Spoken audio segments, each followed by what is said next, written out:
Estamos aqui para mais um encontro. Saúde e leveza com Andrea Bottoni. Sandra Pereira, muito obrigado por estar aqui conosco. Sandra, conta um pouco de você, por gentileza. Como você falou, primeiro, obrigada pelo convite. Sou Sandra Pereira, sou enfermeira, sou do Espírito Santo, Cachoeiro de Itapemirim. Vamos dizer assim, na primeira década de formação, eu atuei em Cachoeiro de Itapemirim, no Espírito Santo. Depois, resolvi mudar para São Paulo, atuar em um hospital de grande porte, com outra formação, fiz o mestrado e mudei para São Paulo. Eu queria viver uma outra enfermagem, outro tipo que você não vê no interior. Me senti realizada, foi maravilhoso. Nisso eu fiquei, já tem um período muito grande que eu fiquei aqui em São Paulo. E me aposentei. Antes de me aposentar, eu comecei a ver o que eu vou fazer depois de aposentar. E comecei a estudar sobre mentores, sobre coaching, inteligência emocional e me tornei uma mentora de carreira. Com isso, já passaram por mim mais de 100 enfermeiras, né? E em janeiro desse ano, eu me tornei a primeira enfermeira Top Voice LinkedIn. E o que significa isso? Que eu sou a primeira enfermeira influenciadora de carreira eleita pelo LinkedIn, e isso me fez, assim, eu me senti muito satisfeita por ser a primeira enfermeira com esse título. Gratidão pela sua partilha. E também quantas coisas podem ser feitas, certo? Dependendo da fase da nossa vida, dependendo daquilo que a gente busca e também de atrás de algumas oportunidades, que me parece que isso você conseguiu fazer muito bem até o presente momento, certo? E aí eu vou te perguntar, o trabalho em equipe na saúde é fundamental, ninguém tem dúvidas, certo? Quais são os principais desafios que você vê na colaboração entre diferentes profissionais da saúde e como podemos eventualmente superar determinadas dificuldades em prol de quê? De cuidar da forma melhor daquela pessoa? Desafios. Vamos dizer, a hierarquia é um desafio, porque nem todos que têm um nível hierárquico maior, principalmente, têm aquela humildade e sabe exercer essa hierarquia. Intergeração. Isso também está pegando, e o Brasil está sendo um desafio que está aumentando muito isso. Relacionamento interpessoal. A sobrecarga de trabalho, que nem sempre você vê o dimensionamento de pessoal adequado, faz com que aconteça uma sobrecarga de trabalho muito grande e o relacionamento interpessoal ele fica assim, um pouco abaixo do adequado em função dessa sobrecarga de trabalho. Em função desses desafios, o ideal seria a instituição promover espaços que a liderança faça para diminuir esses desafios, no sentido, por exemplo, alguns cafés com a liderança, para ter uma aproximação entre diminuir essa hierarquia, aproximar todos os níveis e promover um diálogo mais aberto, uma comunicação mais aberta, uma escuta ativa, onde todos possam se comunicar, falar algo ali. E outra coisa, a alta direção sentir como que os níveis mais, vamos dizer assim, menores, como que é a abertura para se comunicar. Para aquela observação, naquela escuta ativa, ele vai sentir a toxicidade ou não do líder. Muito obrigado, Sandra. Gostaria de destacar o que você repetiu algumas vezes, é escutativa. Quanto isso de fato é importante. E quanto de fato é importante perché faz bem para a pessoa, no? No? O dialogo, ma também quanto é estratégico, perché isso ti permette di alcançar melhores resultados. E perché isso? Perché você cria um ambiente di trabalho com mais harmonia. Por isso, onde tem harmonia, também se pode alcançar mais resultados. Por isso, escuta ativa não é apenas uma fala romântica, presta atenção no que está falando. Mas isso é algo profundamente estratégico. Faz sentido para você? Sim, inclusive eu acredito que deveria ter muito treinamento em comunicação não violenta e escutativa, independente do nível do colaborador. Isso facilitaria muito o relacionamento interpessoal, independente da sobrecarga ou não de trabalho, que ele iria ficar atento. Temos muito trabalho, está tudo corrido, mas eu tenho que ter empatia com aquilo que o meu colega está sentindo. Gratidão. E aí a gente pode até falar um pouco do conceito de liderança, no? Che sì, esiste una gerarchia, esiste un'organizzazione in cada istituição, mas cada um de nós, independentemente de cargo e função, tem que exercer um pouco de liderança. Isso faz sentido para você? Sim, e essa liderança tem que ser uma liderança inspiradora.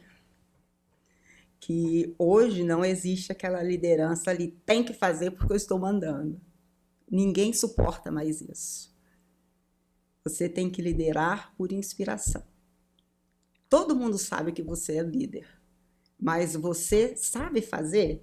Você está inspirando? Se você inspira, todo mundo vai fazer. Que vocês acharam liderança desta forma? Bem interessante, gratidão. E aí a gente poderia também ampliar o exemplo por isso.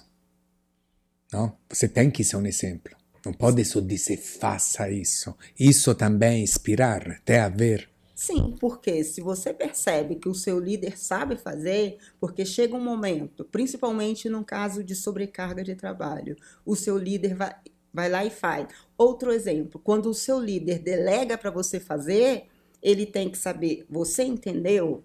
Ai, não. Ó, é desse jeito que eu quero que você faça. Tá certo? Entendeu? Sim. Então, ele sabe executar. E ele está ali, ó, se tiver problema, você me chama que eu te ajudo. Aí ele inspira. E isso torna todo o processo com mais qualidade e segurança. Sim, e o colaborador sabe, qualquer problema que ele tiver, ele pode chamar o líder, ele sabe que pode contar com o líder. Gratidão, gratidão, muito interessante, espero que vocês estejam aproveitando. E aí existem, obviamente, especialidades, área de atuação, não? E diferentes papéis dentro da equipe de saúde. Como podemos aprender a valorizar, a integrar as contribuições únicas, determinadas contribuições de cada membro, de cada pessoa, para oferecer um atendimento, vamos dizer, mais integrado, mais holístico, mais eficaz? Hoje fala-se muito no cuidado centrado ao paciente. Nesse cuidado centrado ao paciente, tem que trabalhar em equipe. Nessa equipe, cada um vai fazer o seu papel de acordo com a sua especialidade. E nisso, além de respeitar o valor, o desejo do paciente, cada um vai fazer a sua parte. E cada um fazendo a sua parte, todos precisam de observar o que o outro está fazendo para que haver integração entre as partes de acordo com o desejo do paciente. Então, se não conversarem, vamos dizer assim, não vai ter integração. Então, há necessidade de conversar para que haja o quê? Integração. Você destacou e repetiu várias vezes esta palavra, integração. Integrar, de fato, podemos dizer assim, é uma das palavras mágicas do trabalho em equipe, porque trabalho em equipe não é só teoria, trabalho em equipe tem que acontecer na vida como ela é, e trabalho em equipe não é apenas se estar junto naquele momento, ma ter o concetto do trabalho em equipe em cada cosa que você executa. É isso. Isso e diálogo. Diálogo, diálogo. Não tem trabalho em equipe sem diálogo. Não tem trabalho em equipe sem olho no olho. Por quê? Eu preciso de saber como que você pensa, o que você está fazendo, que não é só o escrito. Tem que conversar. Senão, a integração é difícil, que às vezes a gente escreve resumidamente, mas precisa de conversar. E a conversa clara, objetiva, as observações precisam de ser ditas para que haja integração. Isso é importante.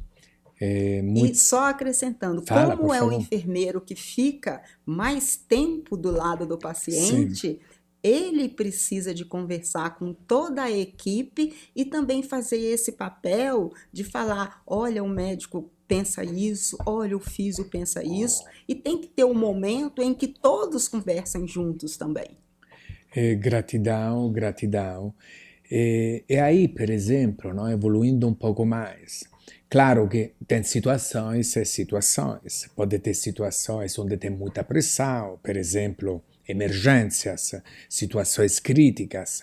E aí, além do conhecimento técnico, evidente, a comunicação e a coordenação são cruciais, são elementos de extrema importância. Quais são, por exemplo, algumas práticas ou ferramentas eficazes para garantir que a equipe mantenha uma comunicação clara, uma comunicação eficiente? Eu lembro de uma situação, por exemplo, de uma emergência, uma situação bem crítica, uma parada cardíaca, no qual, geralmente, o líder, na maioria das vezes, por exemplo, numa parada cardíaca, o médico, ele é o líder, ele assume uma posição no qual ele tem que observar todos os membros da equipe, o que eles estão fazendo e ele vai delegando o que cada um vai fazendo. Por exemplo, se tem uma medicação para fazer, a pessoa faz, repete o que ela fez. Quem está fazendo a compressão torácica vai fazendo. Tem um outro que está, vamos dizer, ambusando o paciente. E aquele médico, além de observar, ele tem que ter uma comunicação clara e objetiva daquilo que está fazendo. Acabou aquela situação, depois o paciente vai para a UTI, finalizou o que tem que ser feito, depois eles geralmente fazem o debriefing.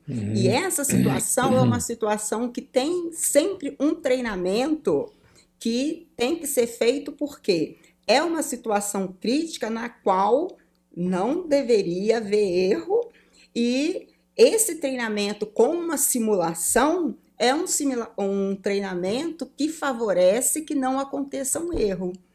Então, a comunicação e a observação e esse treinamento favorece que não haja erro durante essa situação crítica. E, normalmente, situações críticas são situações que utilizam a simulação para que não haja erro. Gratidão. Por isso, evidentemente, precisa de um conhecimento técnico, precisa da integração entre as pessoas, está certo? E a comunicação. Muito bem destacado por você. E aí, a colaboração é um outro elemento importante, a colaboração interprofissional pode, inclusive, gerar trocas interessantes, trocas ricas, que pode gerar insight, reflexões. Por quê? Porque você compartilha conhecimento, compartilha experiência. Come você incentiva, per esempio, a troca di conhecimento e experiências entre diferentes profissionais, entre diferentes especialidades, áreas, em uma equipe de saúde? E quanto isso é importante? Eu tenho participado de alguns eventos, congressos, summits, que alguns congressos estão mudando de nome para summits, multiprofissionais, no qual cada profissional fala a sua parte, no final tem uma mesa que há perguntas para profissionais e cada um está complementando o outro, e com isso fica muito mais rico, porque você vê que ninguém age sozinho, um complementa o outro. Isso facilita e enriquece muito essa mesa e o entendimento de que é necessário uma equipe multiprofissional para que esse atendimento aconteça, e quem ganha é o paciente, porque a qualidade da assistência aumenta e muito. Trabalhos de pesquisa com a equipe multiprofissional também favorece a qualidade da assistência do paciente. Então, essas diversas especialidades, quando trabalham juntas, todos ganham. É uma união de saberes baseado em pesquisa científica, baseado em evidência. Quem sai ganhando são os profissionais, em contrapartida o paciente, e assistência que melhora muito. Obrigado. E aí você falou exemplo também de congressos, eventos científicos, enfim, oportunidade de aprimorar, mas também de encontrar pessoas, de trocar experiências. Por isso, perché quando, e você falou também do treinamento, quando a gente participa de eventos, de cursos, de treinamento, ou de simulações, é para tornar melhor a nossa prática, seja ela qual for. No caso da assistência, por exemplo, eu preciso saber tudo, preciso já ter feito determinadas simulações para depois, no momento que algo acontecer, todo mundo está preparado e também suficientemente integrado. Por isso, novamente, è un ciclo virtuoso, perché una cosa migliora a outra. Partecipo do evento, aprimoro os meus conhecimentos, me atualizo, perché sempre produzido mais evidências, por exemplo, científica, mas também tenho oportunidade de refletir e de entender a importância estratégica do trabalho em equipe. Faz sentido isso? Fiz um bom resumo? Sim, e com isso também facilita você compreender: essa é minha parte, essa é do outro, essa é do outro, e aonde um complementa o outro. E aí, aquelas frases tipo juntos somos mais fortes, mas é verdade, porque não é apenas cada um fazendo bem, mas cada um fazendo bem juntos, integrado, é isso? É isso. E aí, Sandra, a gente está abordando bastante a importância estratégica do trabalho in equipe, e antes do que isso, a importância umana, ok? Perché rispetto, indipendentemente che dentro di un ambiente professional, se eu consigo tornar o meu tempo de trabalho mais leve, mais tranquilo, eu trabalho melhor, o outro trabalha melhor e juntos podemos entregar um melhor serviço. Por isso, o trabalho em equipe, impacta na experiência do paciente. Quais são, do seu ponto de vista, enfim, algumas estratégias para garantir que o paciente se sinta incluído e compreendido durante o processo de atendimento? A comunicação da equipe com o paciente precisa de ser clara e objetiva, e todos falando a mesma língua. Para que todos falem a mesma língua, o cuidado tem que ser integrado. A comunicação entre a equipe precisa de ser clara. Para quê? Para quando chegar no paciente também ser clara. E hoje o paciente, ele está muito mais esperto do que os pacientes de 10 anos, 15, 20 anos atrás. Então, comunicar com o paciente tem que ser claro e objetivo. Outra coisa, a comunicação também tem que ser empática, porque você tem, à medida que você está conversando com o paciente, você tem que observar o não verbal do paciente para você perceber que cada paciente a gente comunica de um jeito. E à medida que você vai vendo não verbal, você tem que ter aquela, vamos dizer, aquela experiência de ir mudando o que você está falando, mudando dentro da verdade. A verdade Sì, sempre sì.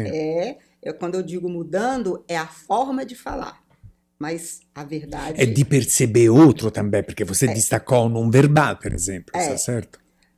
ética é super importante. Uma outra coisa, a família está sempre do lado do paciente. É importante você saber o que você fala com o paciente, vai falar na frente da família, que tem paciente hoje que fala, comigo você vai falar isso, com a minha família você vai falar isso. É, Tem que respeitar o direito do paciente. sì, e sono tantos elementos a ser considerado. E aí, até considerando aquilo que a gente abordou até agora e aquilo que você compartilhou conosco, se destacou comunicação, ok? Interação, verdade, verdade. E aí, evidentemente, a gente precisa, sim, dizer determinadas coisas. E aí também come falar e come prestar atenção com empatia, tá certo? A todos os sinais que o outro ti dà, no? Per esempio, a comunicação não verbal. E aí, come isso realmente è un elemento importante che pode inclusive ti alavancar, ottimizzare todo o seu conhecimento técnico, mas evidentemente a técnica, o conhecimento técnico é necessário, mas não é suficiente. Faz sentido para você? Faz sentido e, inclusive, tem algumas especialidades que fazem, por exemplo, comunicação de má notícias. Uhum. Por exemplo, a especialidade de oncologia geralmente faz treinamento para dar uma má notícia. E outras especialidades também, porque uma má notícia tem todo um jeito especial de se falar para o paciente e para o familiar. É muito interessante, estremamente importante. Por isso, já finalizando esse nosso encontro, acho que isso que você disse, está certo? Precisa ser rifletido, é óbvio, adaptado, no? A cada um de nós e às modalidades de trabalho, perché novamente não é só a questão do conhecimento técnico, mas de como você se comunica. E isso pode fazer uma diferença extremamente importante na evolução do cuidado, tá certo? Eu te agradeço muito, foi um prazer imenso, uma grande alegria poder dialogar com você e agradeço e espero que vocês tenham aproveitado, tá certo, da sua sabedoria, do seu equilíbrio. Gratidão, Sandra. Eu que agradeço o convite e fiquei muito feliz em estar aqui com você.